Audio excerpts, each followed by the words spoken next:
Since 2001, the Blue Man Group has certainly added color to the entertainment landscape of Las Vegas. Now, moving towards its second decade, the show is constantly adding new acts and instruments. The miracle of visual perception begins with eyeballs. Our show needs to stay current. It needs to be the show that changes to stay the same. Phil Stanton is one of the creators of the Blue Man Group. In a rare Las Vegas interview, I spoke with Stanton inside the Blue Man Group Theater at the Monte Carlo while he was in town to launch new additions to the show. And while he always looks to the future of Blue Man, he also took time to reflect on where the show came from. We started by clearing out a living room space in my partner's apartment they had back in 1988. And we started building a PVC instrument, to play, and we just never had any idea it would end up like this.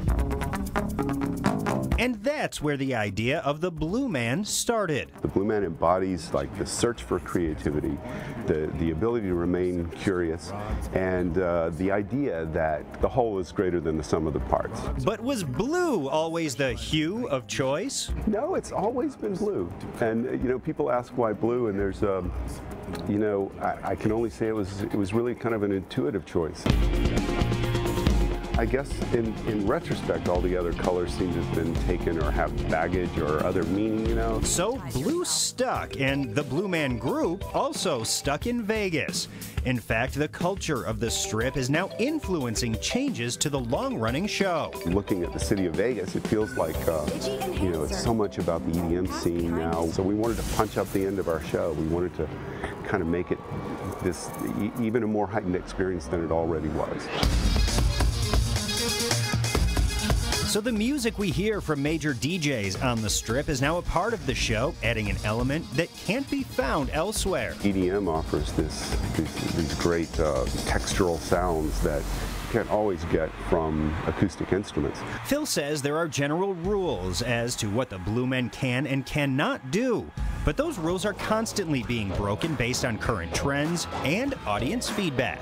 People would come up and say, it didn't seem like that choice you made in that particular piece, it doesn't like the Blue Man would really do that, and we started to learn from the audience as much as we learned from ourselves. Is there something we will never see the Blue Men do?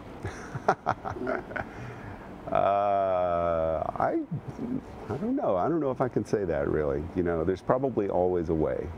Probably not talk. But they'll continue to be curious, beat, and bang on new contraptions like this. Exclusive to the Las Vegas production, this is the clinulum. These are basically steel tubes that are bought for, produced for industry, and we cut them to length and use them for as a kind of a bell type instrument that the Blue Man hits really hard. This was a great opportunity to do something we've wanted to do for about 20 years, really. I hope this is the start of something. With the steel pipe? Yeah, steel pipe. Steel pipe and bell sounds. Bell sounds that are that hit a really low register. With other instrument names like pipulum, drumbone, and paint drums, the naming process seems relatively simple. We don't get too fancy, our work is not really about symbols. I think people have to make their own, create their own symbol logic if they want that. Whether you want symbols and logic or not, one thing you are guaranteed at the Blue Man Theater is a great time. And the changes that they've made to Blue Man Group are incredible. You need to experience it for yourself over at the Monte Carlo. And Phil also told me that he's been experimenting with ways to turn a jet engine into an instrument in the show. He said, stand by for that.